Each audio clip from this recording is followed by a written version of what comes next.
Mari kita berdoa. Bapa kami di sorga, terpujilah nama-Mu ya Tuhan, Engkau baik dalam hidup kami. Kami datang kepadamu menyerahkan seluruh rangkaian acara kami di Sabat ini. Biarlah segala sesuatu yang kami lakukan akan menjadi berkat, dan setiap firman yang kami sampaikan, yang kami dengarkan, akan terus menguatkan iman kami, sementara kami menantikan Engkau datang pada kali yang kedua. Di dalam nama Yesus Kristus, kami sudah berdoa. Amin.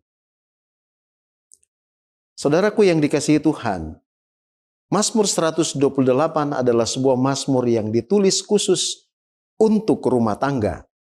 Di sana perikopnya berjudul Berkat atas Rumah Tangga. Saya rindu untuk membacakan 6 ayat dari pasal ini. Mari kita sama-sama membaca pasal ini. Nyanyian Siara. Berbahagialah setiap orang yang takut akan Tuhan, yang hidup menurut jalan yang ditunjukkannya. Apabila engkau memakan hasil jeripaya tanganmu, berbahagialah engkau dan baiklah keadaanmu. Istrimu akan menjadi seperti pohon anggur yang subur di dalam rumahmu. Anak-anakmu seperti tunas pohon zaitun sekeliling mejamu. Sesungguhnya demikianlah akan diberkati orang laki-laki yang takut akan Tuhan. Ayat 5. Kiranya Tuhan memberkati engkau dari Sion, supaya engkau melihat kebahagiaan Yerusalem seumur hidupmu, dan melihat anak-anak dari anak-anakmu, damai sejahtera atas Israel. Saudaraku yang dikasihi Tuhan, Mazmur 128 adalah sebuah janji berkat yang Allah berikan bagi keluarga. Sebuah berkat yang lengkap yang Allah sediakan bagi keluarga kita. Ya. Tapi syarat utama dari berkat itu diberikan ke dalam keluarga kita ada dituliskan di ayatnya yang keempat. Saya akan baca sekali lagi. Mazmur 128 ayat 4 dikatakan, sesungguhnya demikianlah akan diberkati orang laki-laki yang takut akan Tuhan. Ternyata berkat dalam rumah tangga semuanya persyaratannya ada pada seorang laki-laki yang takut akan Tuhan. Di ayat yang pertama kita sudah baca. Berbahagialah setiap orang yang takut akan Tuhan, yang hidup menurut jalan yang ditunjukkannya. Apa berkat yang didapatkan oleh seorang laki-laki yang takut akan Tuhan bagi keluarganya? Di ayat yang kedua dikatakan, apabila engkau memakan hasil jeripaya tanganmu, berbahagialah engkau dan baiklah keadaanmu. Dua berkat. Ya. Berkat dalam pekerjaan, hasil jeripaya, kemudian berkat kesehatan, baiklah keadaanmu. Tuhan janjikan berkat itu. Kemudian di ayat yang ketiga, istrimu akan menjadi seperti pohon anggur yang subur di dalam rumahmu. Istri dari seorang laki-laki yang takut akan Tuhan akan diberkati. Kemudian, bagian beda ayat yang ketiga, anak-anakmu seperti tunas pohon zaitun sekeliling mejamu. Pohon zaitun adalah sebuah pohon yang sukar untuk mati. Artinya dia akan terus bertunas, bertunas, dan bertunas. Dan pohon zaitun adalah satu pohon yang memiliki umur yang panjang. Oleh karena itu, ayat ini atau janji ini menunjukkan bahwa keturunan orang yang takut akan Tuhan akan tetap ada di hadapan Tuhan. Kita bisa baca juga dalam Mazmur 112. Kemudian, ayatnya yang kelima. Kiranya Tuhan memberkati engkau dari Sion, supaya engkau melihat kebahagiaan Yerusalem seumur hidupmu. Apa itu Yerusalem? Yerusalem adalah rumah kita. Rumah kita akan menikmati kebahagiaan seumur hidup kita. Bahkan di ayat 6. Dan melihat anak-anak dari anak-anakmu, damai sejahtera atas Israel. Apa janji yang terakhir? Janji yang terakhir adalah panjang umur bagi seorang laki-laki yang takut akan Tuhan. Dan itu artinya sebuah keluarga akan menikmati berkat yang melimpah dalam keluarga mereka, bergantung pada kesetiaan seorang laki-laki yang takut akan Tuhan yang menjadi kepala dari keluarga itu. Tuhan kiranya memberkati kita.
firman-Mu kekal selamanya. Engkaulah pengharapanku, setia dalam janji. Utuslah aku kemana Kau sukai.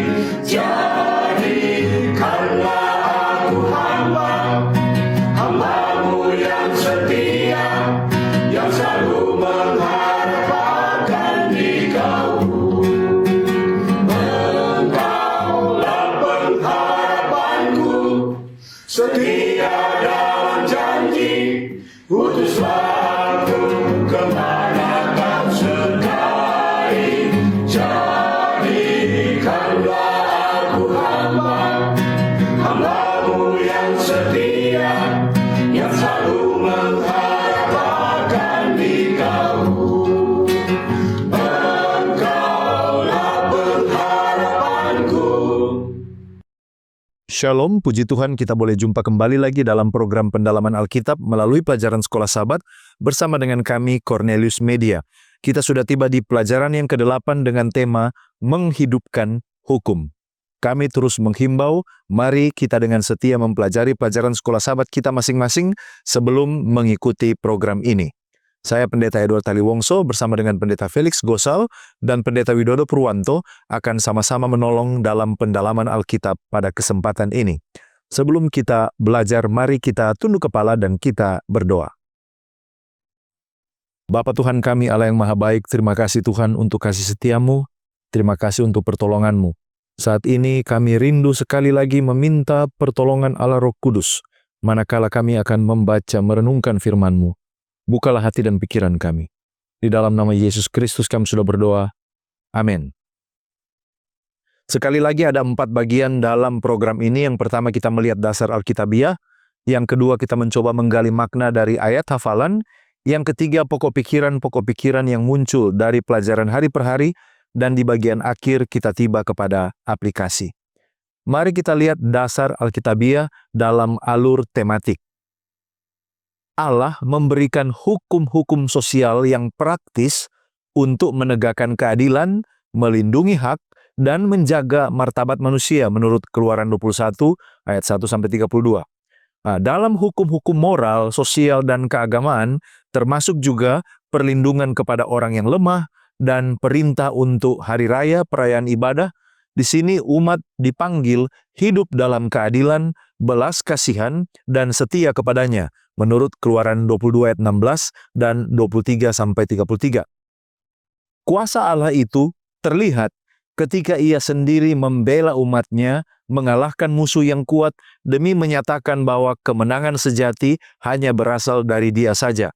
2 Raja-Raja 19 ayat 35. Lalu kemudian ke Perjanjian Baru.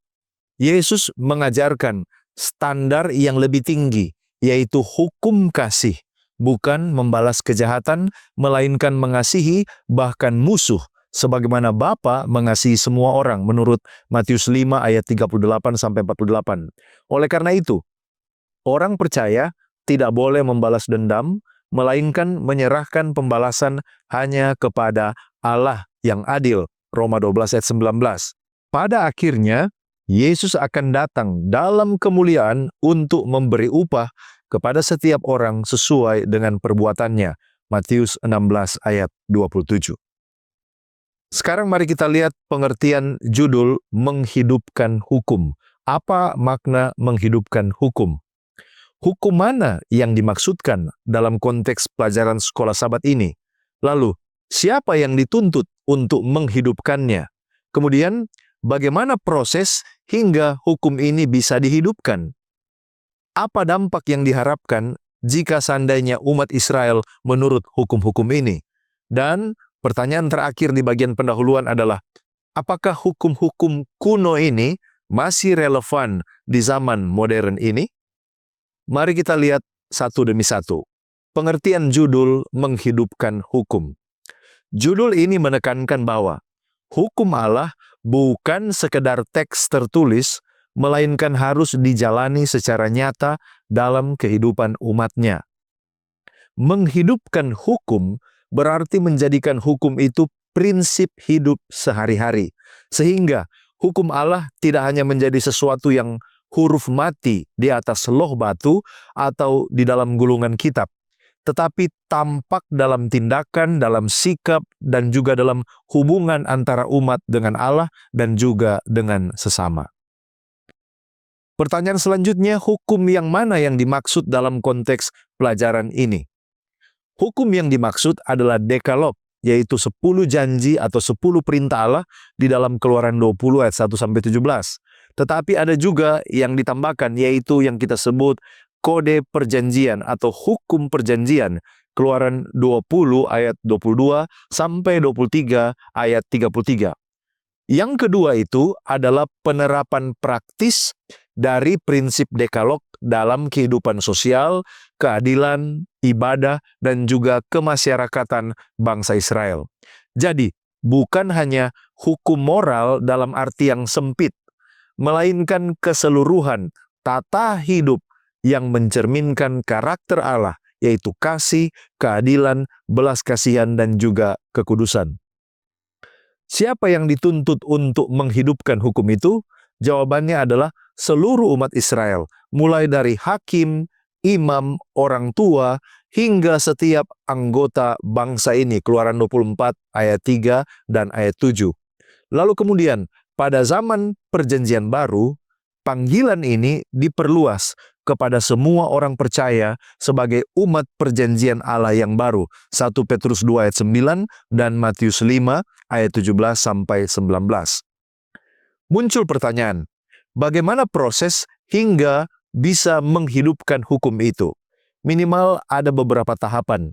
Yang pertama, mendengar dan menaati firman Allah. Keluaran 23 ayat 21. Yang kedua, menghindari kompromi dengan segala bentuk penyembahan berhala. Keluaran 23 ayat 24, lalu kemudian ayat 32 dan 33. Yang ketiga, memelihara hubungan perjanjian dengan Allah melalui ibadah, ketaatan, dan juga di dalam kasih.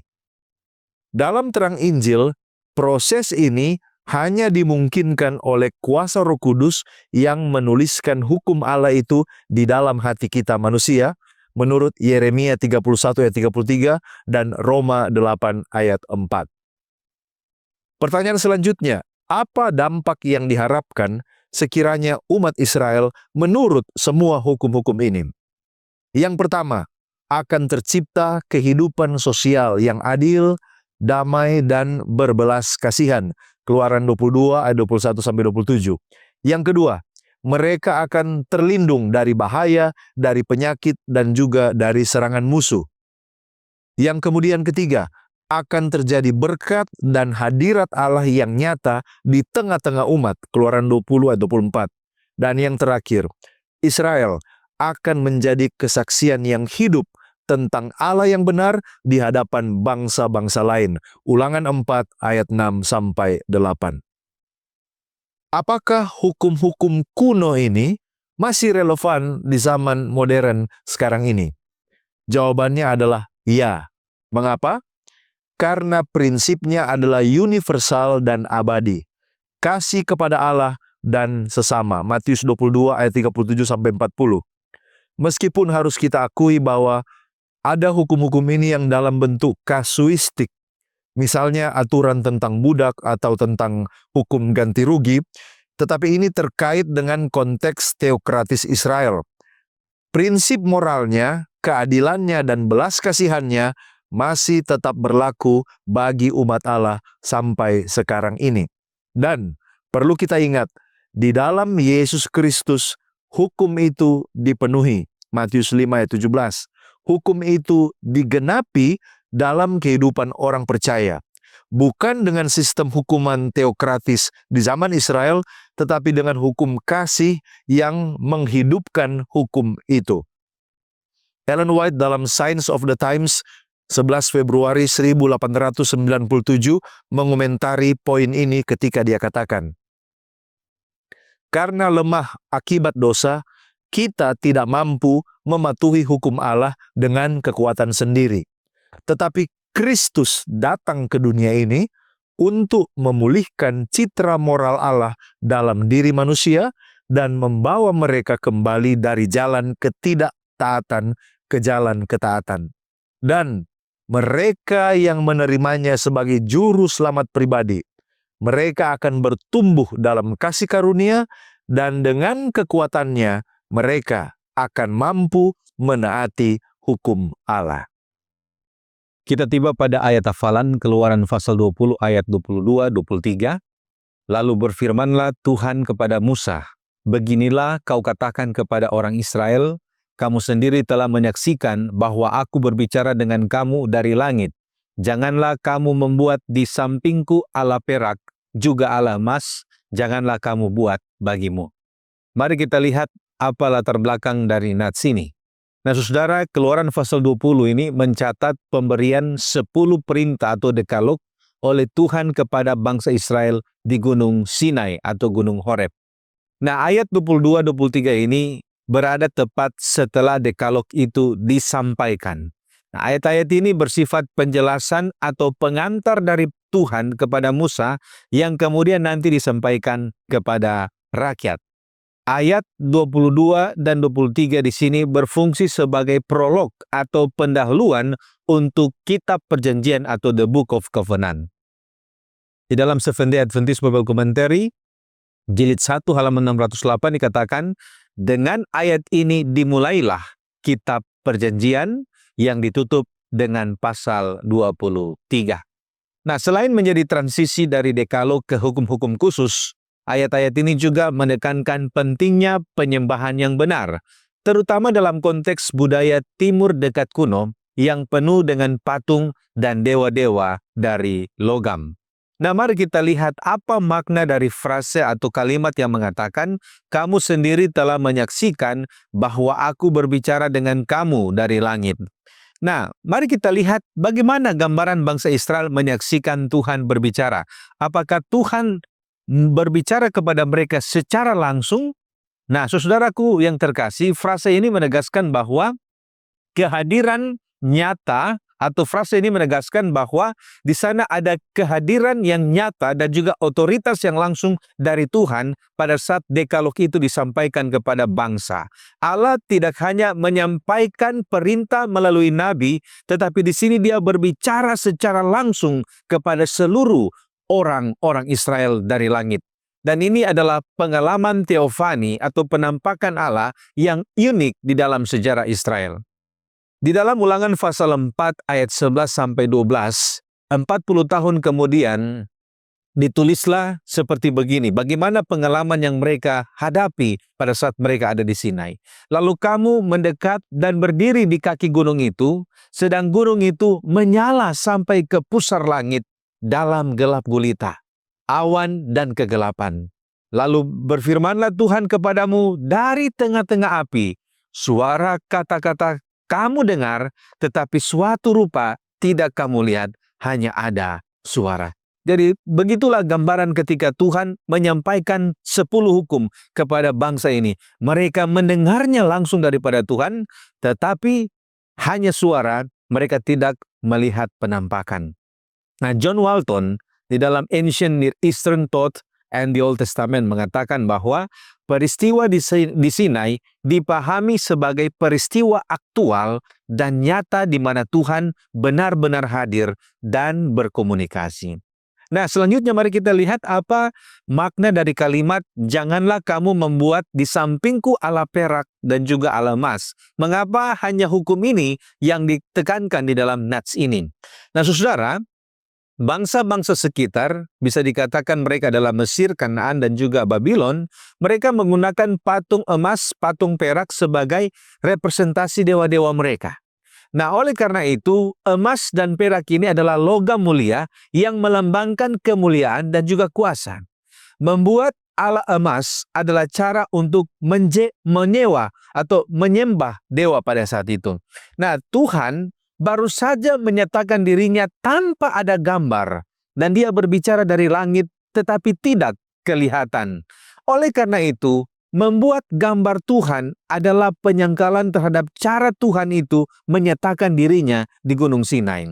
Ayat ini mencegah penyembahan berhala atau idolatry internal, yaitu ketika orang Israel mencoba menyembah Yahweh dengan cara di mana bangsa-bangsa kafir menyembah ilah-ilah mereka.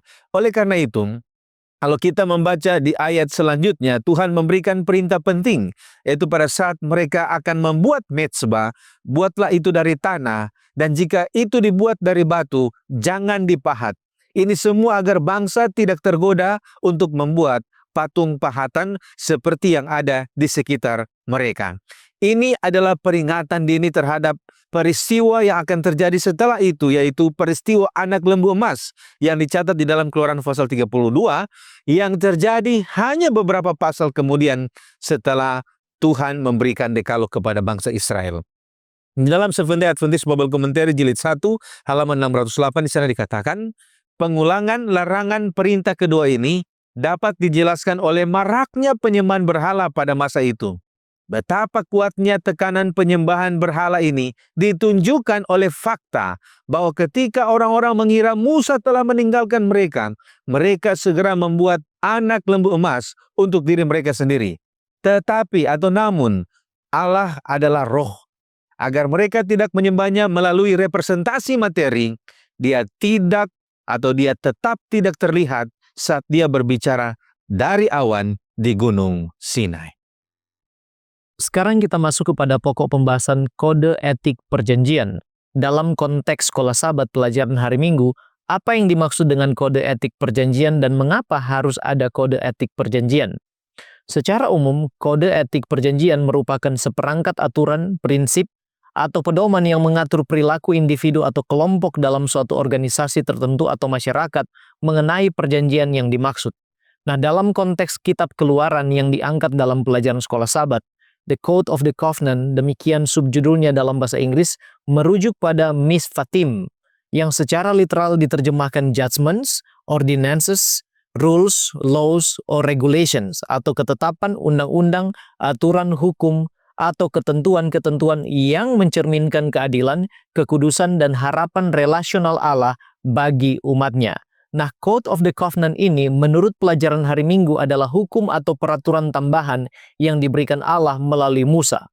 Itulah sebabnya Keluaran 21 ayat 1 katakan, inilah peraturan-peraturan yang harus kau bawa ke depan mereka.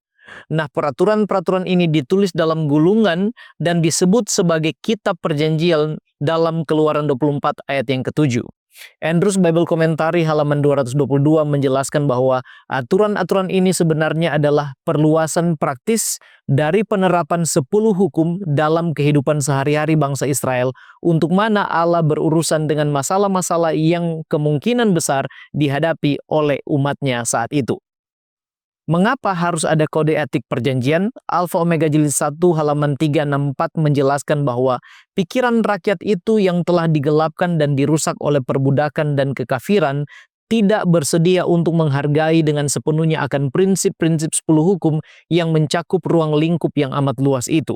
Agar supaya tuntutan hukum itu dapat dimengerti dan dilaksanakan dengan sepenuhnya, maka peraturan-peraturan tambahan telah diberikan untuk menggambarkan serta menggunakan prinsip hukum itu. Peraturan ini disebut pengadilan oleh karena semuanya itu dibuat dalam hikmat yang tak terbatas serta keadilan, dan juga karena pemimpin-pemimpin mereka harus mengadakan keputusan sesuai dengan itu. Sekarang, apakah hukum Allah dan hukum perjanjian itu sama? Apa perbedaannya? Serta mengapa Allah memberikan hukum perjanjian atau tambahan? Apa maksud serta tujuannya? Bila hukum Allah di sini merujuk pada dekalog atau 10 perintah, maka dalam konteks sumbernya, keduanya sama diberikan oleh Allah dan sama-sama menyatakan karakter dan juga kehendak Allah. Dan tersirat dalam Keluaran 24, keduanya adalah dalam satu paket disebut kitab perjanjian. Perbedaannya ialah yang pertama, 10 hukum itu sifatnya universal, dicatat dalam Keluaran 20 ayat 1-17 dan juga Ulangan 5 ayat 6-21, dan prinsipnya menjadi landasan keseluruhan hukum atau aturan yang datang kemudian.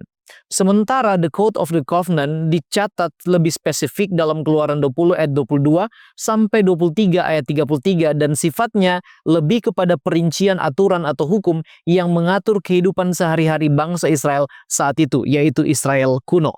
Yang kedua, 10 hukum disebut hukum moral, sedangkan the Code of the Covenant isinya mencakup hukum sipil, sosial, dan juga agama seperti aturan hukum tentang perbudakan, harta benda, kekerasan, keadilan, perayaan, dan praktek-praktek ibadah lainnya orang Israel. Yang ketiga, menurut Alfa Omega Jilid 1 halaman 364, berbeda halnya dengan 10 hukum dikatakan di sana. Peraturan-peraturan ini disampaikan secara pribadi kepada Musa yang kemudian harus menyampaikannya kepada bangsa itu. Nah, sekarang mengapa Allah memberikan hukum perjanjian atau tambahan? Ialah karena sesungguhnya Allah ingin umatnya Israel hidup dalam kekudusan sesuai dengan 10 perintah yang sudah Dia berikan.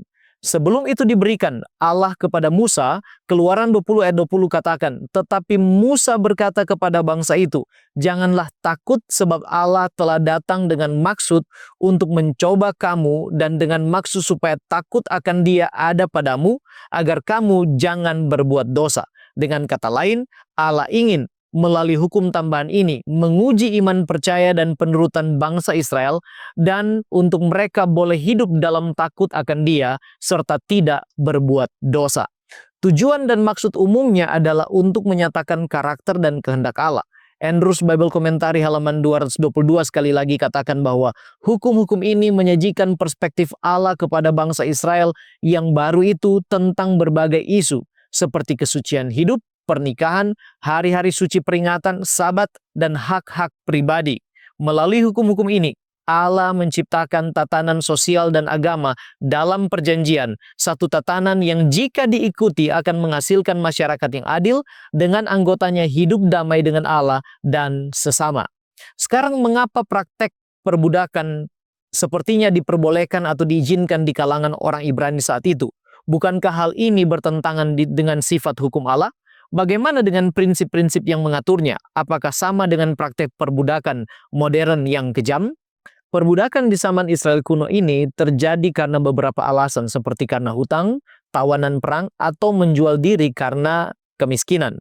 Hal ini dalam konteks saat itu diizinkan bahkan diberikan aturan dalam Keluaran 21 ayat 1-11 sebagai solusi penyelesaian masalah sosial dan ekonomi yang ada di antara masyarakat bangsa Israel saat itu. Dalam tatanan sosial yang ada di masyarakat saat itu, aturan yang diberikan Allah mengenai hak seorang budak justru mengedepankan kasih dan keadilan seperti yang terkandung jelas dalam 10 hukum. Seventh-day Adventist Bible Commentary volume 1 halaman 611 katakan, peraturan-peraturan ini dimaksudkan untuk menegakkan keadilan dan didasarkan pada prinsip-prinsip 10 perintah Allah. Andrews Bible Commentary halaman 222 menjelaskan juga tentang prinsip aturan Allah ini bahwa Israel telah keluar dari perbudakan di Mesir dan di sini mereka diberikan hukum-hukum yang ketat untuk melindungi budak dari kekejaman yang pernah mereka alami. Kadang-kadang kemiskinan memaksa orang untuk menjual diri mereka sendiri atau anak-anak mereka ke dalam perbudakan. Tetapi dalam keadaan apapun, budak-budak Ibrani tidak boleh dipaksa untuk melayani secara permanen.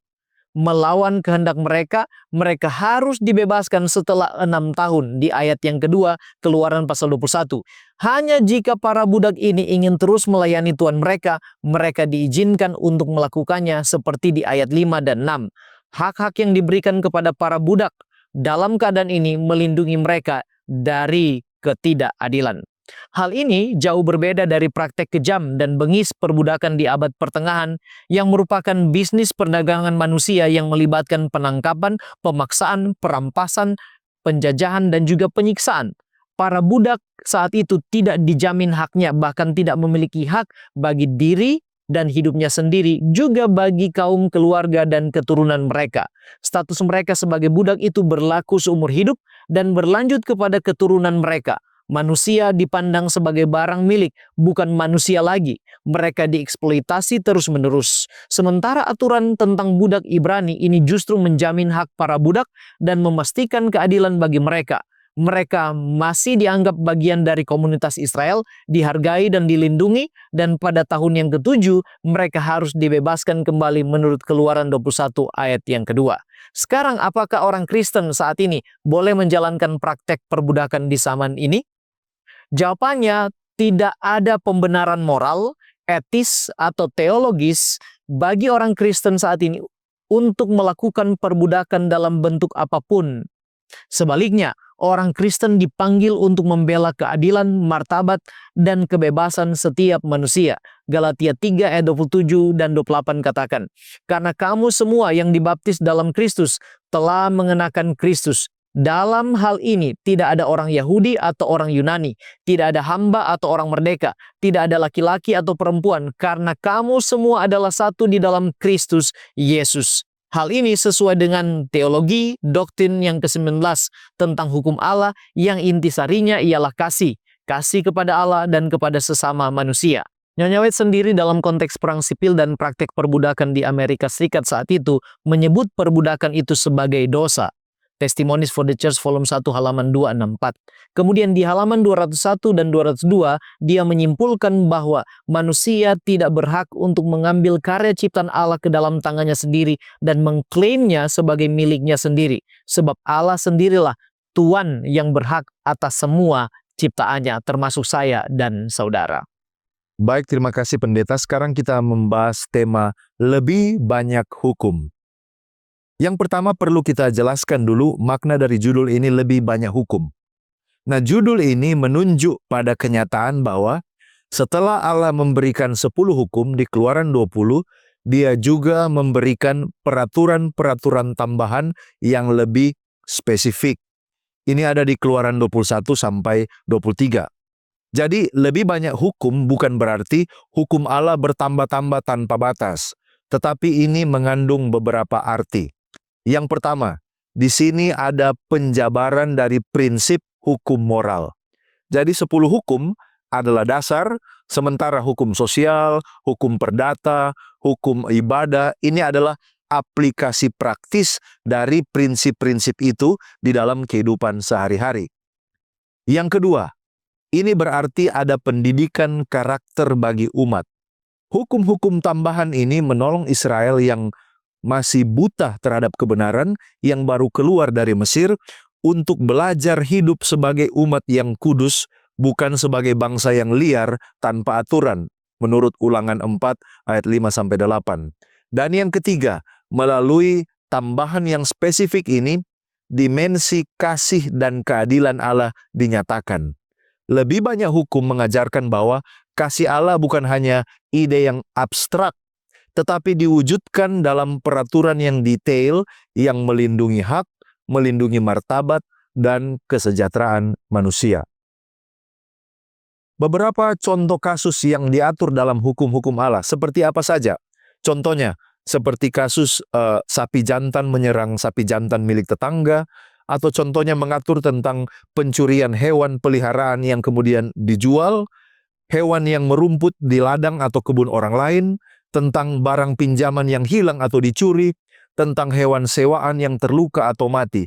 Intinya, ini adalah hal-hal yang sangat detail yang prinsipnya bersumber dari 10 hukum. Ada masalah-masalah yang dibahas, yang di-cover dari hukum ini, yaitu hukum sosial, moral, termasuk larangan untuk mempermalukan atau merendahkan orang lain, larangan untuk eksploitasi, perlindungan terhadap orang asing, kepada janda, anak yatim, dan juga penegakan keadilan. Inilah hal-hal yang di-cover dalam hukum tambahan ini. Victor Harold Matthews dalam The IVP Bible Background Commentary Old Testament mengomentari Keluaran 21 ayat 1, dia katakan, kode hukum yang terdapat dalam Keluaran 21-23 disebut sebagai kitab perjanjian dan kemungkinan merupakan contoh tertua dari hukum kasuistik dalam Alkitab. Kode hukum ini mencakup berbagai situasi hukum, perbudakan, pencurian, persinahan, dan cenderung menjatuhkan hukuman yang cukup berat, oleh karena ada 9 diantaranya mengharuskan hukuman mati. Banyak diantaranya didasarkan pada prinsip lex talionis, yaitu mata ganti mata. Hukum-hukum ini mengantisipasi berbagai situasi kehidupan yang akan dihadapi dalam budaya desa pada masa pemukiman mereka dan juga awal kerajaan. Mereka mengatur tentang perdagangan, praktik perkawinan, dan juga tanggung jawab pribadi. Nah, muncul pertanyaan, disebutkan di dalam konteks pelajaran sekolah Sabat yaitu hukum Sabat. Apa hubungan Sabat dengan keselamatan menurut Alkitab? Nah, menurut Alkitab, Sabat itu menunjuk kepada penciptaan. Kejadian 2 ayat 2-3. Lalu kemudian, Sabat itu juga mengingatkan bangsa Israel kepada pembebasan Israel dari Mesir. Ulangan 5 ayat 12-15. Lalu kemudian yang ketiga, Sabat itu menunjuk pada penebusan di dalam Kristus. Dengan demikian, Sabat adalah tanda penciptaan, penebusan, dan ketuhanan Kristus. Mengapa Allah di dalam pelajaran sekolah Sabat kita ini dijelaskan memerintahkan perayaan-perayaan tahunan atau festival atau hari-hari raya? Jawabannya adalah supaya umat dapat mengingat karya penyelamatan Allah dalam sejarah, supaya menanamkan rasa syukur atas panen yang mereka nikmati. Ellen White dalam Patriarchs and Prophets halaman 539 dan 540 menjelaskan, hari raya ini mengakui karunia Allah atas hasil kebun buah, kebun zaitun, kebun anggur. Ini adalah perayaan puncak tahunan. Tanah telah menghasilkan panennya, hasil panen telah dikumpulkan ke dalam lumbung, buah-buahan, minyak zaitun, anggur telah disimpan, buah-buahan pertama telah disisihkan. Dan kini rakyat datang dengan persembahan syukur mereka kepada Allah yang telah begitu melimpah memberkati mereka. Lalu kemudian hari raya ini menjadi bayangan yang merujuk kepada Kristus menurut Kolose 2 ayat 16 dan 17. Pertanyaan aplikasi, bagaimana kira-kira prinsip hukum-hukum sosial ini dalam kitab Keluaran bisa diterapkan dalam kehidupan umat di zaman modern ini? Apakah ada prinsip-prinsip yang dapat kita terapkan? Jawabannya adalah iya. Contohnya, kita dapat menolak segala bentuk eksploitasi dan ketidakadilan. Yang kedua, kita dapat menghormati hak milik orang lain. Yang ketiga, kita dapat membela orang lemah, orang miskin, dan orang tertindas. Lalu kemudian yang keempat, kita dapat memupuk kejujuran, rasa tanggung jawab, kasih dalam hubungan sosial dengan sesama. Dengan demikian, hukum-hukum ini bukanlah sesuatu yang hanya terjadi di masa lalu, tetapi juga dapat dihidupkan relevan dengan orang Kristen di zaman modern ini. Kita tiba pada pokok pembahasan selanjutnya, yaitu rencana awal Allah. Nah, jika Tuhan yang berperang untuk Israel, mengapa bangsa ini harus berperang atau masih berperang? Nah, bukankah kengerian atau peperangan itu bertentangan dengan kasih Tuhan? Nah, saudaraku yang terkasih, Tuhan memang berjanji akan berperang untuk Israel dan mengusir bangsa-bangsa Kanaan sebelum mereka datang. Keluaran pasal 23 ayat 27-28. Tetapi keterlibatan umat di dalam perang bukan berarti Tuhan membutuhkan kekuatan manusia, melainkan bagian dari proses iman dan juga ketaatan. Dalam kenyataannya, kalau kita melihat sejarah, mereka tidak selalu harus berperang. Contohnya, pada saat penyeberangan Laut Merah Keluaran pasal 14, Tuhan sendiri yang menghancurkan tentara Mesir tanpa satupun orang Israel mengangkat pedang mereka. Lalu kemudian, contoh yang kedua, kejatuhan Yeriko, Yosua pasal 6. Kota itu runtuh karena kuasa ilahi, bukan karena strategi militer manusia. Di sini, Alkitab mencatat, jika yang mati juga atau yang mati dibunuh oleh Tuhan, itu lebih banyak daripada yang mati oleh pedang Israel. Itu dicatatkan dalam kitab Yosua. Tetapi kenapa Tuhan mengizinkan orang Israel berpartisipasi di dalam perang? Carlos dan Felix di dalam Understanding God in the Annihilation of Canaanites, halaman 51 menulis seperti begini. Dengan berpartisipasi dalam perang-perang tersebut, membunuh orang-orang termaksud perempuan dan bayi, mereka akan melihat sendiri konsekuensi dari dosa. Lebih lanjut, perintah ke-6 secara tegas menyatakan bahwa Allah menghendaki manusia untuk hidup, jangan membunuh. Oleh karena itu masuk akal jika perintah ke-6 dalam hati mereka itu bertentangan dengan tindakan membunuh mereka. Oleh karena itu semua atau keterlibatan bangsa Israel di dalam perang semata-mata hanya untuk menunjukkan kepada orang Israel bahwa penderitaan dan kematian adalah akibat dari dosa. Konsep penghakiman ini pada akhirnya muncul dalam diri Israel ketika mereka menolak kasih Allah. Allah menggunakan umat pilihannya untuk menghukum orang Kanaan, seperti halnya ia kemudian menggunakan bangsa-bangsa asing yang datang menghakimi atau yang mendatangkan penghakiman atas umatnya sendiri. Oleh karena itu, keterlibatan bangsa Israel dalam peperangan, di sana Israel belajar, kalau mereka tidak setia, satu saat wanita-wanita mereka, bayi-bayi mereka juga akan dibunuh dengan pedang.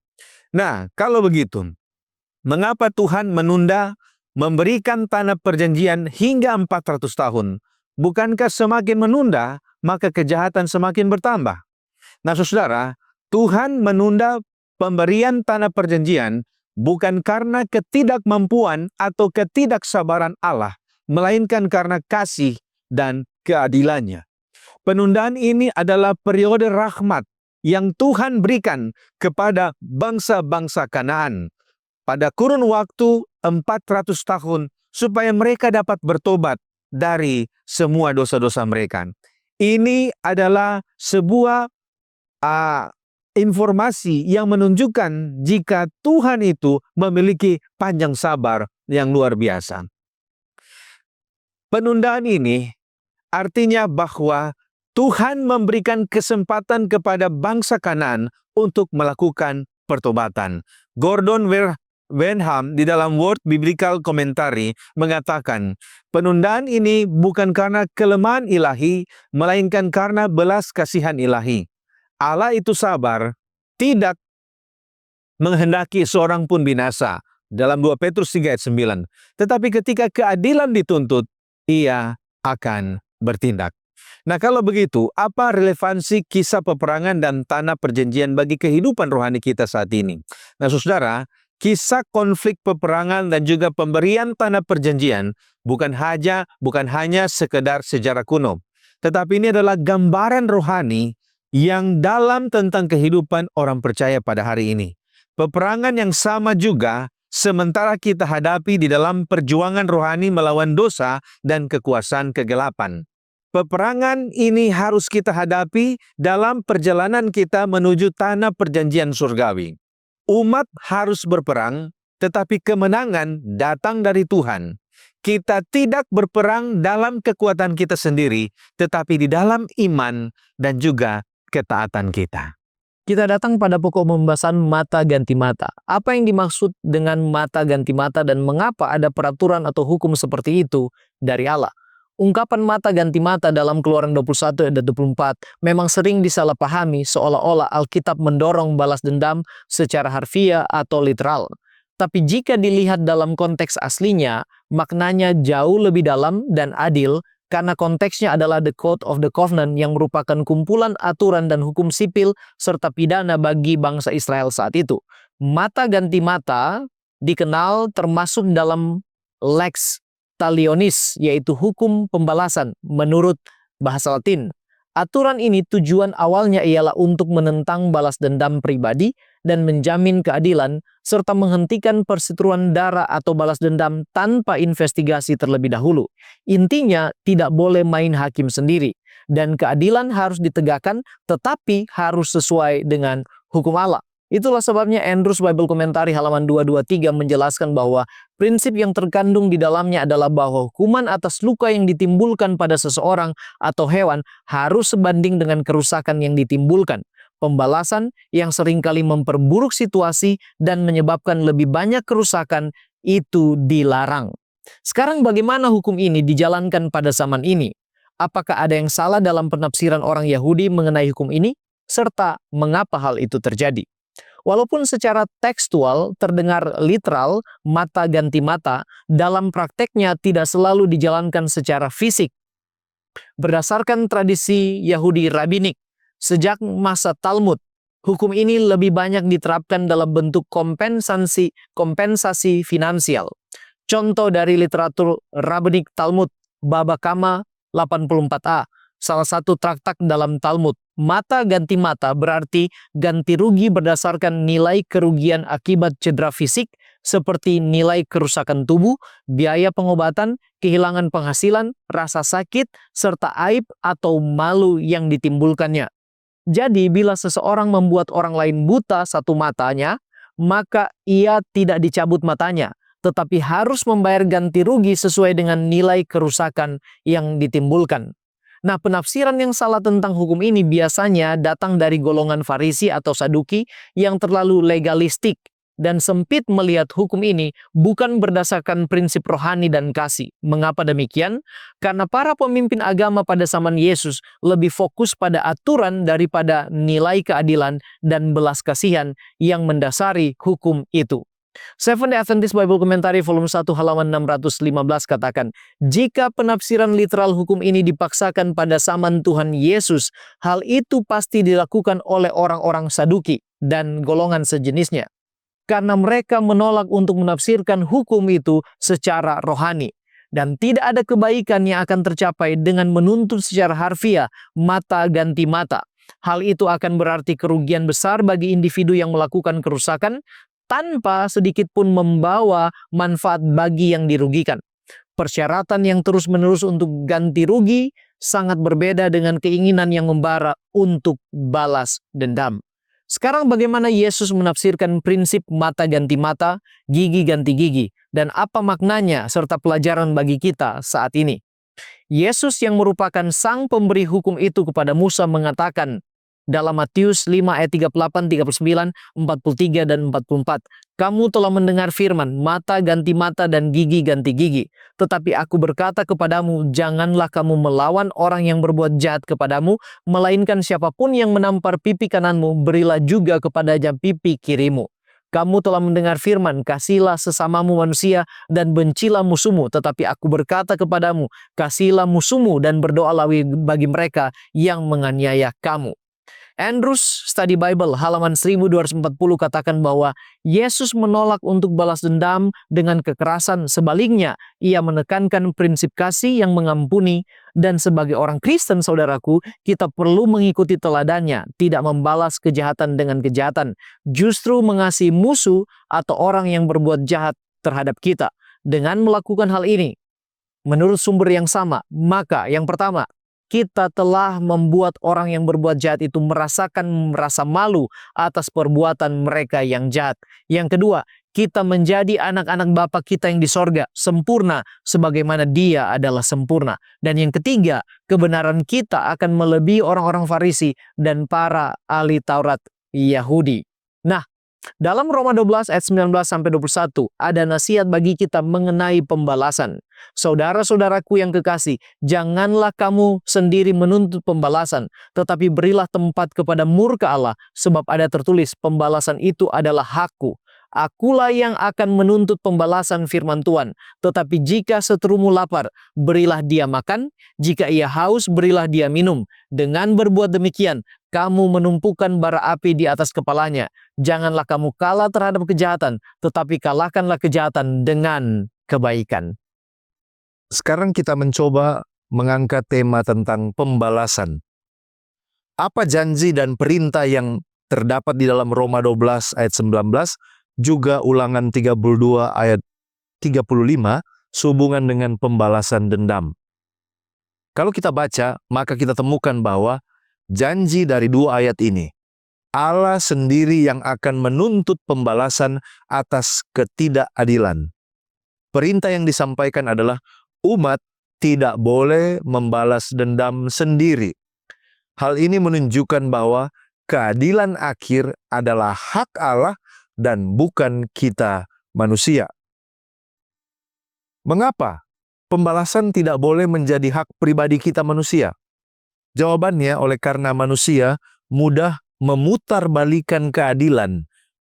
Manusia itu penuh dengan bias dan juga cenderung lebih menuruti emosi. Yeremia 17 ayat 9. Oleh karena itu, hanya Allah yang adil dan maha tahu yang layak menjadi hakim yang sejati. Mazmur 9 ayat 8 dan juga Roma 12 ayat 19. Francis Nichol dalam SDA Bible Commentary volume 6 halaman 624 mengatakan tentang hal ini. Dia katakan, orang Kristen tidak boleh berusaha untuk membalas dendam terhadap mereka yang memperlakukan mereka dengan tidak adil. Mereka harus menyerahkan masalah tersebut kepada Allah.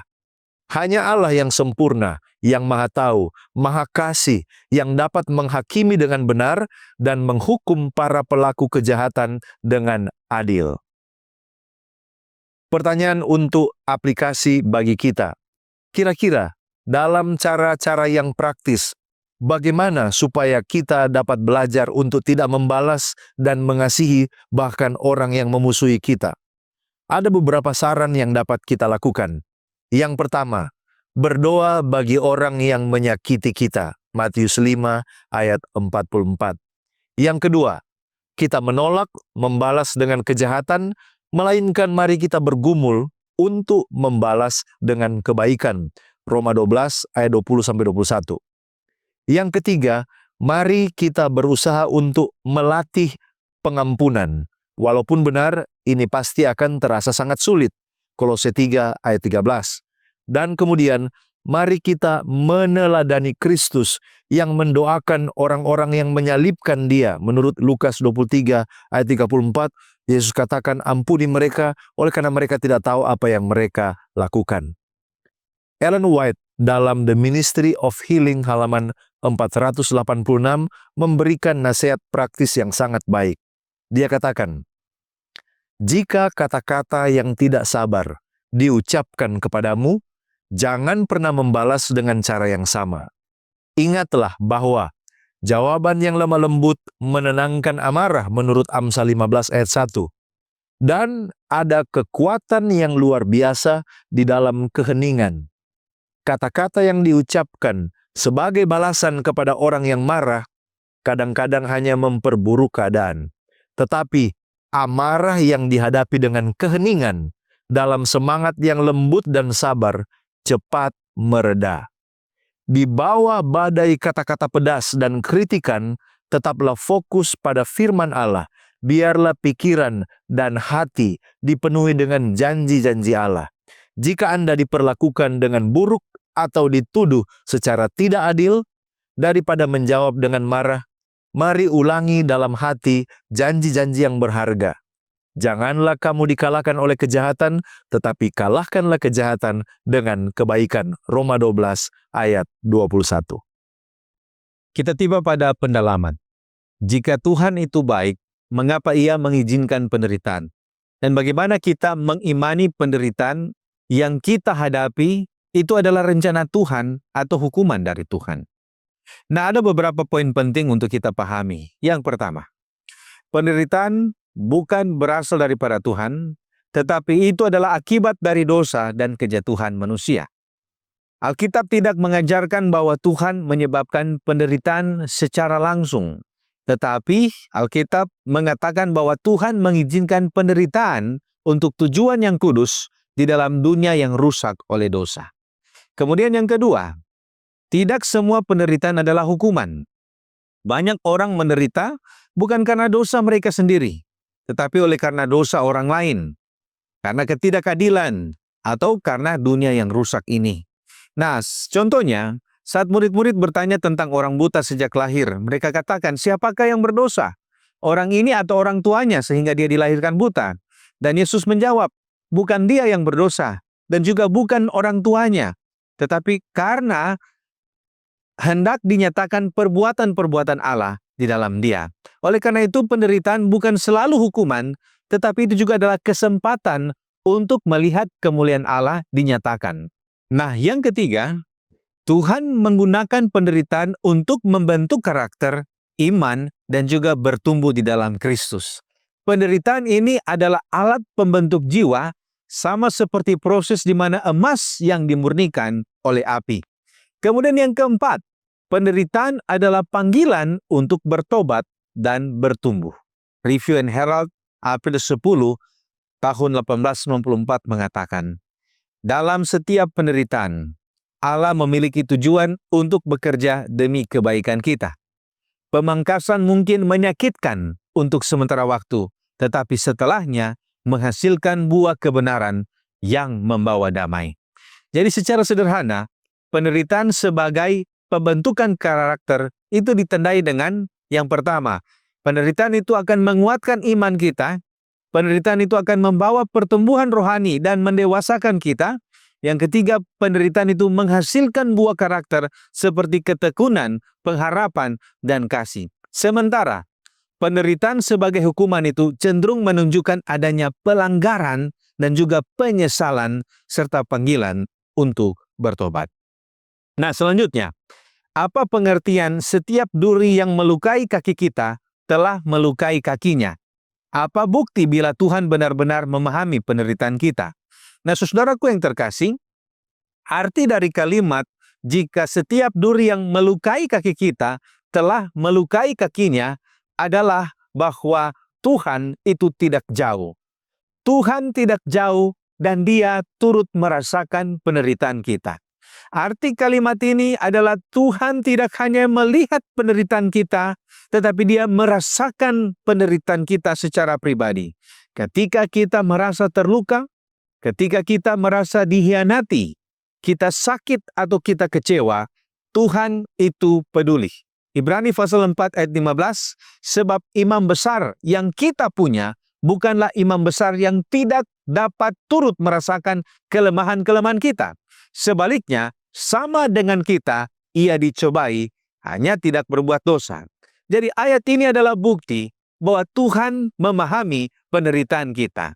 Salib bukan hanya simbol pengampunan, tetapi bukti jika Tuhan memahami penderitaan kita. Di salib, Dia dihianati. Di salib, Dia ditinggalkan. Di salib Dia dihakimi secara tidak adil. Ia disiksa secara fisik dan emosional. Ia merasakan kesepian dan memikul dosa dunia.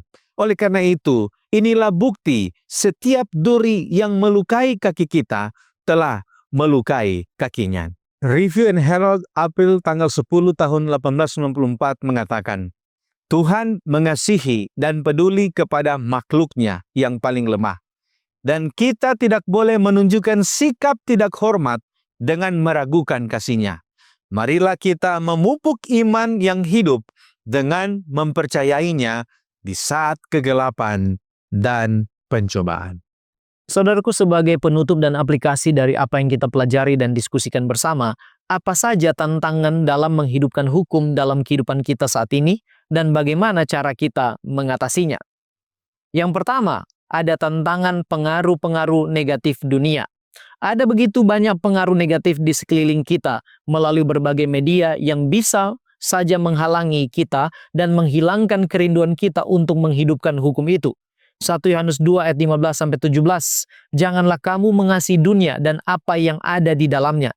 Keinginan daging, keinginan mata, serta keangkuhan hidup tidaklah berasal dari Bapa, melainkan dari dunia. Itulah sebabnya Rasul Paulus katakan dalam Roma 12 ayat 2, ini solusinya, cara mengatasinya.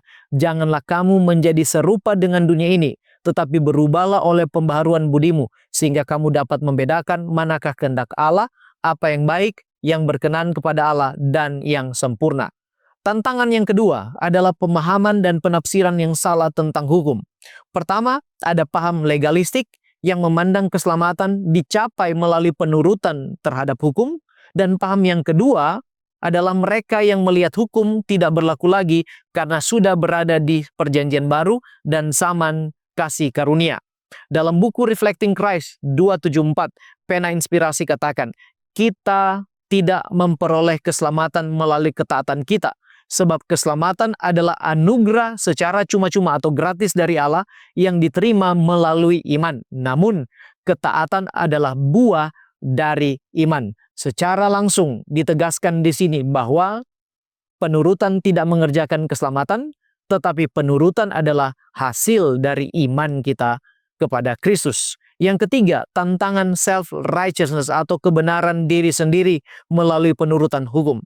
The Desire of Ages halaman 309 dan 310 katakan, orang berdosa dapat menjadi benar hanya jika mereka memiliki iman kepada Allah dan menjaga hubungan yang erat dengannya. Maka kesalehan sejati akan mengangkat pikiran dan memuliakan hidup. Maka bentuk-bentuk luar agama akan sesuai dengan kemurnian batin seorang Kristen. maka upacara-upacara yang diwajibkan dalam ibadah kepada Allah bukanlah ritual yang sia-sia, seperti yang dilakukan oleh orang-orang Farisi yang munafik. Yang keempat, tantangan dari sinful nature and tendency, atau sifat alami dan kecenderungan kita berbuat dosa. Pengalaman Rasul Paulus dalam Roma 7 ayat 19-20, sebab bukan apa yang aku kehendaki yaitu yang baik yang aku perbuat, melainkan apa yang tidak aku kehendaki yaitu yang jahat yang aku perbuat. Jadi jika aku berbuat apa yang tidak aku kehendaki, maka bukan lagi aku yang memperbuatnya, tetapi dosa yang diam di dalam aku. Namun ini pun ada solusinya, saudaraku. Kalau tantangan kita adalah kecenderungan natural kita untuk berbuat dosa, solusinya yaitu kemenangan melalui Yesus Kristus dan anugerahnya yang mengubahkan kehidupan kita. Roma 7 ayat 25, Paulus setuju dengan hal ini. Dia katakan, syukur kepada Allah oleh Yesus Kristus Tuhan kita. Kemenangan melalui Yesus Kristus. Sekarang apa untungnya kita menghidupkan hukum? Apa saja langkah yang harus kita lakukan sebagai orang Kristen untuk dapat sepenuhnya menghidupkan hukum tersebut? Secara umum, menghidupkan hukum akan menciptakan masyarakat dan umat yang hidup dalam kebebasan absolut di mana ada damai dan kasih terhadap Allah dan sesama.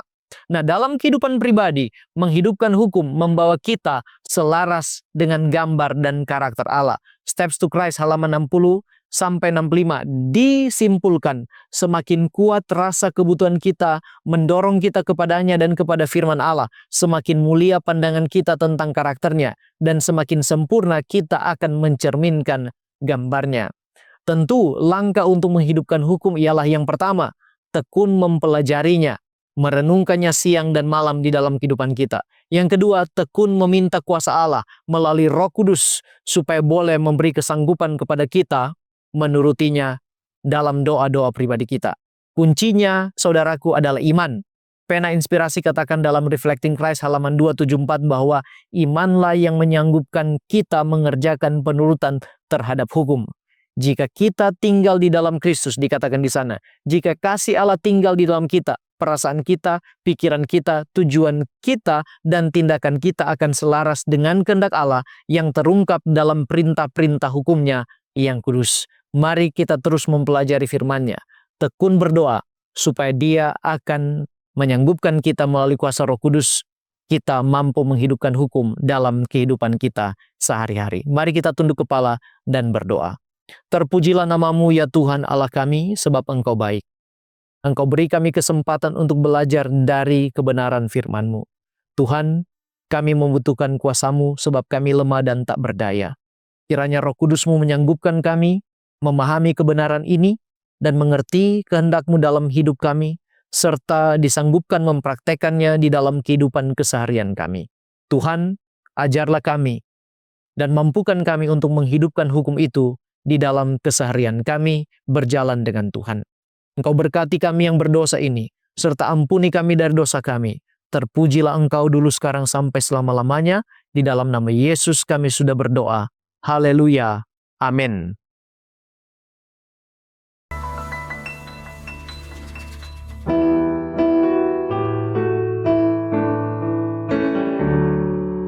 Rahmat Tuhan yang tak terduga, lebih besar dari dosaku. Itu telah nyata di Golgota, darahnya tercurah bagiku. Rahmat Tuhan yang memberi pengampunan dosa. Rahmat Tuhan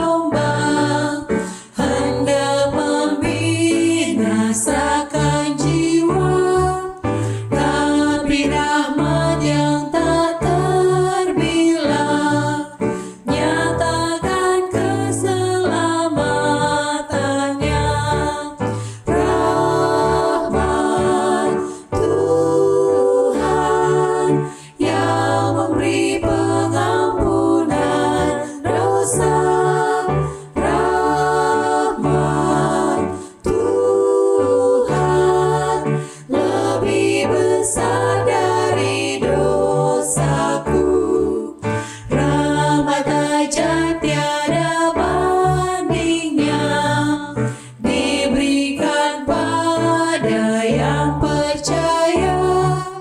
Hai engkau yang rindukan Yesus, mari terima sekarang rahmat-Nya. Rahmat Tuhan yang memberi pengampunan dosa.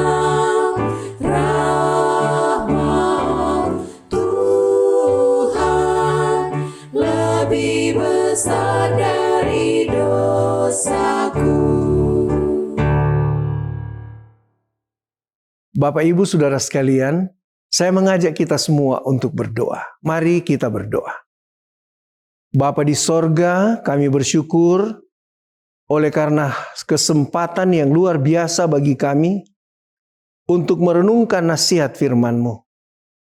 Kami berdoa secara khusus hamba Tuhan yang Tuhan utus untuk membawakan firman. Kiranya urapan kuasa Roh Kudus menjadi bagiannya. Tolong dia agar semua yang dia siapkan dapat dibawakan dengan baik, menjadi berkat bagi kami semua ya Tuhan. Mendoakan akan anak-anak Tuhan yang saat ini bersama-sama berbakti. Kiranya berkat-berkat yang indah yang Engkau janjikan akan menjadi bagian mereka pula. Kami berdoa ya Tuhan, kiranya firman yang dibawakan ini tidak akan lalu dengan sia-sia dari kehidupan kami. Biarlah firman ini akan benar-benar tertanam sungguh di dalam hati kami, dan kami dapat praktekkan di dalam kehidupan kami hari lepas hari. Kami berdoa secara khusus kepada anak-anak Tuhan yang saat ini memiliki pergumulan kehidupan yang berat ya Tuhan. Kami mohon kepadamu, biarlah Engkau akan datang melawat mereka, menyertai mereka, memberikan kepada mereka kekuatan, sehingga dapat melewati setiap pergumulan yang dihadapi oleh karena Tuhan selalu beserta dengan kami anak-anak-Mu. Terima kasih Bapa, karena Engkau mau dengarkan permohonan kami. Terima kasih karena Engkau mau menjawab semua permohonan kami sesuai dengan kemurahan-Mu. Ampunkan setiap salah dan dosa kami yang begitu banyak Bapa. Di dalam nama Tuhan Yesus kami sudah berdoa. Amin.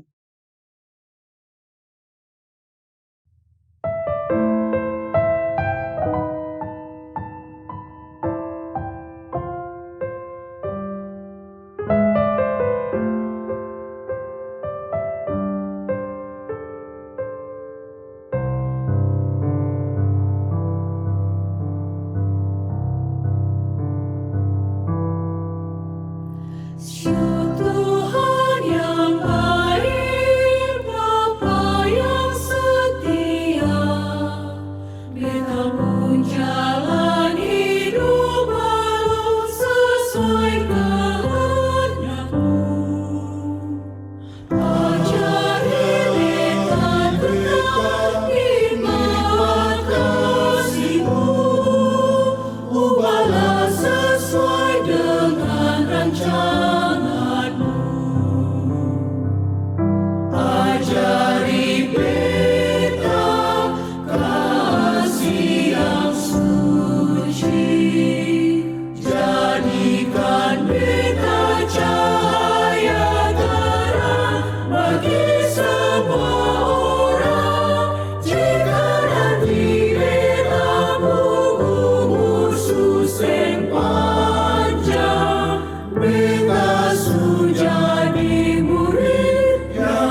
Shalom, selamat hari Sabat bagi sahabat Cornelius Media di mana saja saudara berada.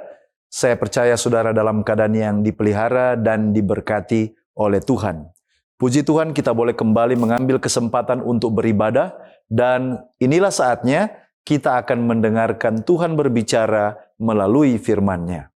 Tapi sebelum itu, mari kita tunduk kepala dan kita berdoa.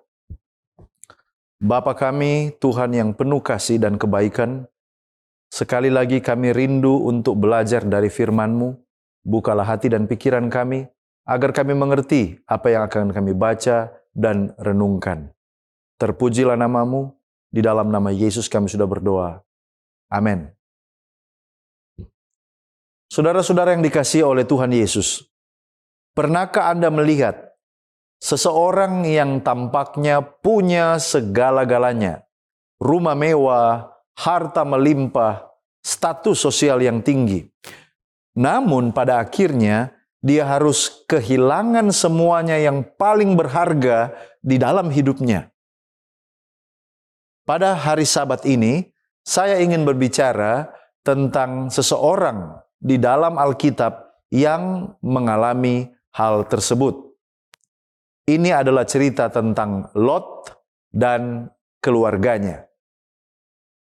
Lot gagal memprioritaskan ada 4 hal yang benar-benar penting di dalam hidup ini.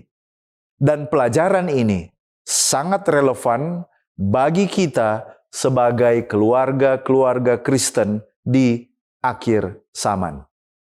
Mari kita lihat 4 hal yang kehilangan dialami oleh Lot. Yang pertama adalah kerohanian. Spirituality over earthly wealth. Artinya, kerohanian lebih utama daripada kekayaan duniawi. Kalau kita baca Kejadian 13 ayat 10-11. Lalu Lot melayangkan pandangnya, dan dilihatnyalah seluruh lembah Yordan, bahwa seluruhnya banyak airnya seperti taman Tuhan. Lalu Lot memilih bagi dirinya seluruh lembah Yordan itu. Saudara-saudaraku, Lot memilih tempat yang dalam pemandangannya memiliki prospek untuk perkembangan ekonominya. Tetapi kemudian apa yang terjadi? Kita tahu ceritanya. Pada waktu kota Sodom akan dibinasakan, maka ternyata Lot bersama dengan keluarganya sudah sangat terikat dengan kota yang bejat dan jahat ini. Kita tahu pengalaman istrinya. Menjelang kota ini akan segera dibinasakan, ketika malaikat menyuruh mereka lari dan jangan menoleh ke belakang, istri dari Lot menoleh ke belakang karena hatinya masih terikat pada harta bendanya yang ada di Sodom. Kejadian 19 ayat 26 mengatakan, tetapi istri Lot yang berjalan mengikutnya menoleh ke belakang lalu menjadi tiang garam.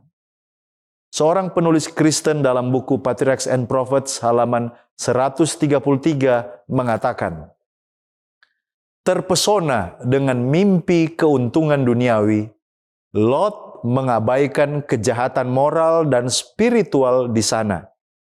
Penduduk lembah Yordan adalah orang-orang yang sangat jahat dan berdosa terhadap Tuhan. Dan terhadap hal ini, ia tidak tahu atau meremehkannya. Ia memilih seluruh lembah Yordan dan berkemah di dekat Sodom. Perhatikan baik-baik, betapa sedikit yang ia ramalkan kengerian akibat pilihan yang mementingkan diri.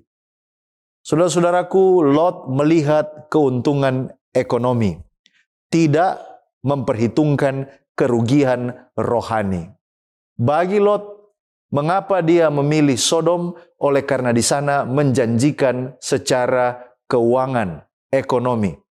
Tetapi sungguh perhitungan yang keliru. Bahwa sekalipun secara ekonomi akan mendatangkan banyak keuntungan, namun secara rohani dia akan segera kehilangan segala-galanya. Aplikasi bagi saudara dan saya, apakah hari ini kita lebih sibuk mencari kekayaan daripada mencari Tuhan? Apakah waktu kita untuk Alkitab dan doa sudah dikalahkan oleh urusan bisnis, pekerjaan, ataupun karir kita setiap hari? Matius 6 ayat 33, ayat klasik, Yesus mengatakan, "Tetapi carilah dahulu kerajaan Allah dan kebenarannya, maka semuanya itu akan ditambahkan kepadamu." Saudara-saudaraku, Lot menomorduakan kerohanian dan menomorsatukan keuntungan duniawi, tetapi hasilnya dia kehilangan segala-galanya. Hal yang kedua yang dilakukan oleh Lot adalah dia lebih menempatkan karir atau usaha daripada keluarga. Pelajarannya adalah keluarga lebih utama daripada karir atau bisnis kita.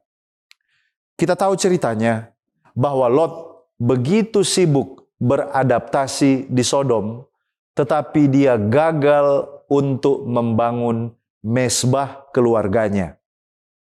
Apa hasilnya? Ada sebuah fakta yang sangat memalukan tentang Lot dan juga dua orang anak perempuannya. Kalau kita baca ceritanya di dalam Kejadian 19 ayat 33 sampai 35, dua orang anak perempuan Lot itu memperdaya ayah mereka, lalu kemudian memberi dia minum anggur, lalu tidur dengan dia untuk meneruskan keturunan. Kebiasaan ini adalah kebiasaan yang mereka pelajari ketika mereka masih tinggal di Sodom. Dan ini sudah ditenun di dalam karakter mereka, sehingga mereka melakukan sesuatu hal yang kekejian dan memalukan itu. Kembali lagi, Patriarchs and Prophets halaman 167 alinea ketiga mengomentari hal ini. Tingkah laku bejat dari anak-anak perempuannya adalah akibat pergaulan jahat di tempat keji itu. Kerusakan moral telah ditenun dalam tabiat mereka, sehingga tak dapat lagi membedakan kebaikan dan kejahatan. Dan saudaraku, keturunan dari hasil hubungan terlarang ini, keturunan Lot adalah dua bangsa, yaitu bangsa Moab dan bangsa Amon. Orang-orang keji, para penyembah berhala, orang-orang yang memberontak terhadap Tuhan, dan musuh bagi umat Allah.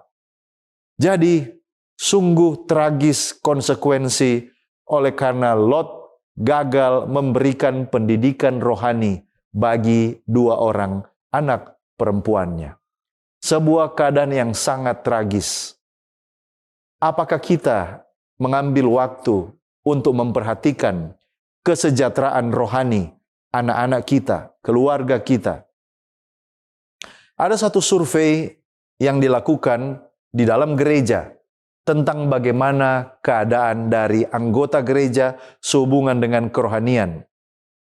Khusus untuk membaca Alkitab, hanya kurang lebih 48 anggota gereja yang membaca Alkitab mereka setiap hari atau mungkin bahkan sekali dalam satu pekan. Khusus untuk perenungan pribadi, hanya 52% yang terlibat di dalam perenungan secara pribadi. Ada 65% yang berdoa setiap hari, selain doa makan dan doa-doa umum lainnya. Lalu kemudian hanya 45-53% yang mempelajari pelajaran sekolah Sabat setiap hari. Lalu kemudian tentang ibadah bersama, hanya 47% dari anggota gereja yang mengadakan kebaktian pada pagi dan petang, family worship. Dan ada hampir 40% yang sama sekali tidak pernah melakukannya. Tentu, fakta ini menjadi perhatian dan keprihatinan. Karena ada banyak orang yang mengabaikan pentingnya mesbah keluarga. Apakah kita memiliki waktu ibadah bersama dengan keluarga? Sudahkah kita membangun mesbah keluarga setiap hari? Ulangan 6 ayat 7 mengatakan, dan kamu harus mengajarkannya berulang-ulang kepada anak-anakmu dan kamu membicarakannya dengan mereka. Ulangan 6 ayat 7. Bicarakan berulang-ulang dengan mereka. Dalam buku Signs of the Times, 16 April 1896, mengapa anak-anak perlu dipersiapkan sedini mungkin? Oh, semoga mereka menyadari bahwa pembiasaan yang diberikan kepada seorang anak pada tahun-tahun awal kehidupannya membentuk kecenderungan karakter dan menentukan nasibnya, baik untuk kehidupan abadi maupun kematian abadi. Anak-anak sangat rentan terhadap pengaruh moral dan spiritual, dan mereka yang dididik dengan bijak sejak kecil mungkin sesekali melakukan kesalahan, tetapi mereka tidak akan menyimpang jauh. Bukan berarti kalau kita memberikan pendidikan rohani bahwa anak-anak kita tidak akan jatuh ke dalam dosa, tetapi mereka tidak akan pernah menyimpang jauh meninggalkan kebenaran, meninggalkan ajaran-ajaran Alkitab yang sudah ditanamkan sejak mereka kecil. Letter 10 tahun 1912 mengatakan, saudara-saudariku, kalian memiliki tugas suci dalam mendidik anak-anak kalian. Saat mereka masih muda, hati dan pikiran mereka paling rentan terhadap pengaruh yang benar. Ajarkan anak-anak kalian jalan yang benar dan satu-satunya yang benar. Ajarkan mereka sedikit demi sedikit, perintah demi perintah, di sini sedikit dan di sana sedikit. Ajarkan mereka bahwa mereka memiliki peran individu yang harus dimainkan dan pengalaman Kristen yang harus diperoleh bahkan di masa kanak-kanak mereka. Lot tidak memperhatikan keluarganya dan dia kehilangan mereka dalam cara yang menyedihkan dan memalukan. Yang ketiga, pergaulan ilahi lebih utama daripada relasi duniawi. Lot sibuk menjalin hubungan dengan para petinggi, orang-orang penting, bisnismen yang ada di Sodom. Tetapi pergaulan ilahi dia kekurangan. Lot adalah orang penting di Sodom. Mengapa? Oleh karena kita baca, ia duduk di pintu gerbang kota. Kejadian 19 ayat 1 mengatakan, ketika kedua malaikat itu tiba di Sodom pada waktu petang, Lot sedang duduk di pintu gerbang Sodom. Duduk di pintu gerbang di masa kuno mengartikan seorang yang punya pengaruh, seorang yang punya jabatan atau status sosial yang dihargai dan dihormati. Tetapi, ketika waktunya untuk menyelamatkan keluarganya, ia tidak mampu meyakinkan siapa-siapa oleh karena pengaruhnya. Kalau kita baca contohnya Kejadian 19 ayat 14, Lot pergi keluar dan berbicara kepada kedua bakal menantunya, tetapi dia dianggap oleh mereka sebagai orang yang berolok-olok. Bahkan kepada orang-orang yang sudah cukup dekat untuk menjadi menantunya, dia pun tidak dapat meyakinkan mereka. Dia pun tidak dapat memberikan pengaruh kepada mereka untuk takut akan Allah, bahwa ada Allah yang akan segera menjatuhkan penghukuman jika tidak bertobat. Saudaraku, Lot kehilangan pengaruh rohani. Mengapa? Karena dia kehilangan komunitas rohani. Alkitab mengatakan bahwa dia pada akhirnya kehilangan segala-galanya. Dia harus tinggal di dalam sebuah goa seperti binatang buas. Dia dipenuhi oleh rasa malu pada masa tuanya. Dan dia juga telah menurunkan ke atas dunia ini bukan suatu bangsa manusia yang benar, tapi dua bangsa penyembah berhala. Kalau kita baca cerita orang Israel, selalu berperang melawan bangsa Amon dan Moab. Bangsa yang bermusuhan dengan Allah, berperang dengan umatnya. sampai cawan kejahatan mereka itu telah penuh dan mereka ditetapkan untuk dibinasakan. Sungguh, betapa ngeri akibat satu langkah yang tidak bijaksana yang dilakukan oleh Lot, yaitu memilih Sodom oleh karena perhitungan duniawi, tidak atau mengabaikan perhitungan secara rohani. Saudara-saudara yang dikasihi oleh Tuhan, siapa orang-orang terdekat dengan kita? Dengan siapa kita suka menghabiskan jam-jam dalam hidup kita? Apakah kita lebih nyaman di komunitas bisnis daripada di komunitas gereja kita? Sudahkah saudara dan saya melibatkan diri dalam pelayanan dan persekutuan? Alkitab mengatakan dalam 1 Korintus 15 ayat 33, jangan sesat, pergaulan yang buruk merusakkan kebiasaan yang baik. Pergaulan yang buruk merusakkan kebiasaan yang baik. Oleh karena itu, berhati-hatilah dengan siapa kita memilih berada, menghabiskan waktu dari saat ke saat. Lot tidak memilih komunitas rohani, dan akhirnya ini mempengaruhi kerohaniannya dan keluarganya. Poin yang keempat, Lot lebih memilih kenyamanan pribadi daripada menjalankan misi Allah. Dari kehidupan Lot kita belajar bahwa misi Allah lebih penting daripada kenyamanan pribadi kita. Kita temukan, saudaraku, bahwa selama tinggal di Sodom, Lot tidak berhasil membawa pengaruh rohani.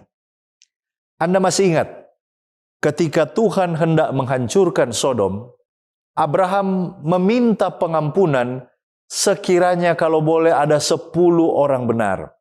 Dan Abraham melakukan tawar-menawar, mulai dari 50, 45, 40, 30, 35, sampai kemudian 10. Mungkin dalam pemikiran Abraham, oleh karena Lot sudah lama tinggal di Sodom, dia adalah orang yang berpengaruh, dia adalah seorang pebisnis yang berhasil, tentu dia sudah mampu mempengaruhi minimal 10 orang dalam hidupnya ketika dia tinggal di Sodom. Kejadian 18 ayat 32, Tuhan mengatakan kepada Abraham, aku tidak akan memusnahkan kota Sodom kalau seandainya kudapati 10 orang saja yang ada di sana. Tetapi faktanya, saudara-saudara, bahkan 10 orang benar pun tidak ada di kota Sodom. Lot tidak bisa memenangkan satu jiwa pun untuk percaya bahwa penghukuman dari Yahweh akan segera diturunkan. Apa aplikasinya bagi kita? Apakah kita masih peduli pada keselamatan orang lain? Apakah kita terlalu sibuk dengan kebutuhan dan memenuhi kerinduan kita sendiri?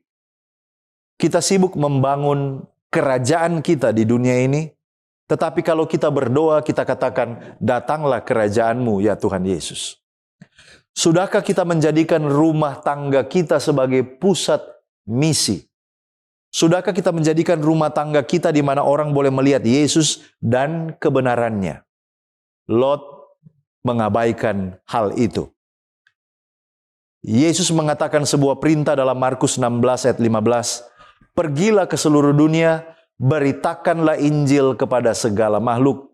Dan ini harus menjadi prioritas kita, bukan kenyamanan hidup kita. 4 hal yang diabaikan oleh Lot dan dia kehilangan segala-galanya. Jadi pertanyaannya adalah, apa yang benar-benar penting dalam hidup ini?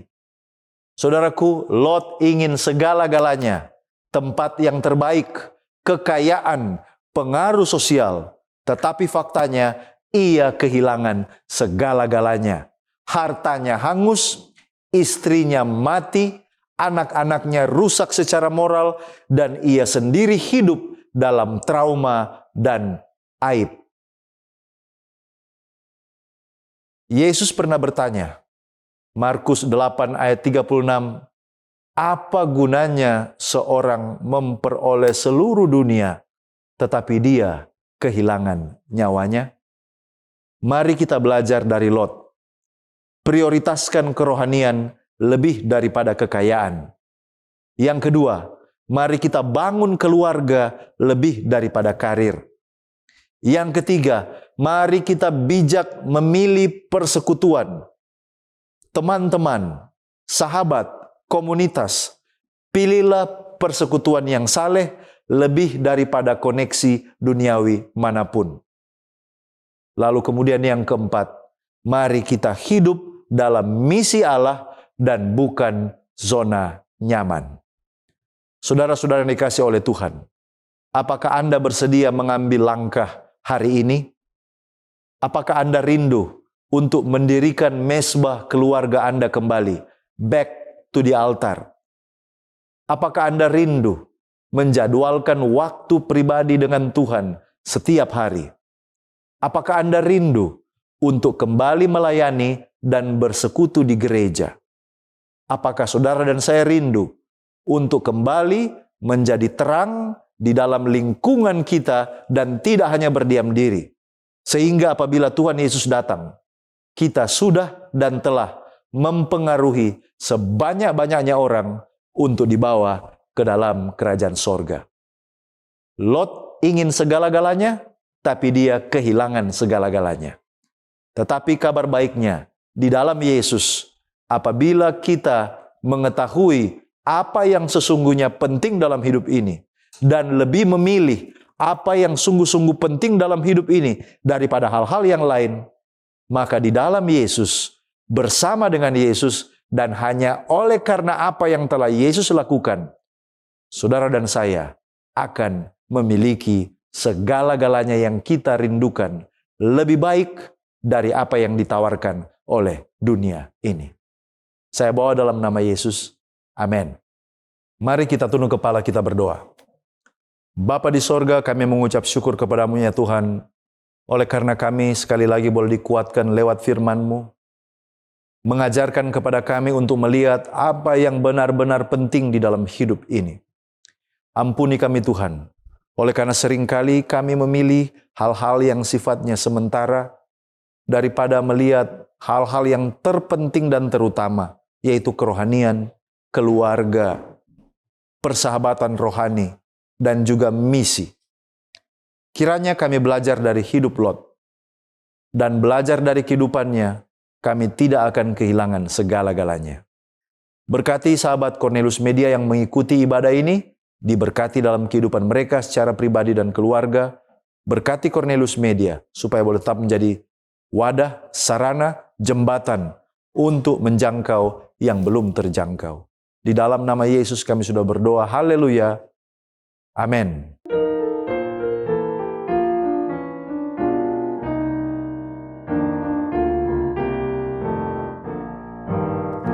Aku suka saksikan dari hal Yesus yang menjadi sahabatku yang erat, perubahan diriku yang seutuhnya hanyalah oleh kasih juru selamat. Tiada lain pelindung seperti Yesus, tiada lain sahabat seperti Dia, tiada lain penebus yang menghapus dosa. Aku dipeliharanya. Yesus menemukan aku dalam dosa, hatiku berkeluh kesah dan sukar, tapi ku diangkat oleh tangan Yesus dan dipimpinnya di jalan yang benar. Tiada lain pelindung seperti Yesus, tiada lain sahabat seperti Dia, tiada lain penebus yang menghapus dosa.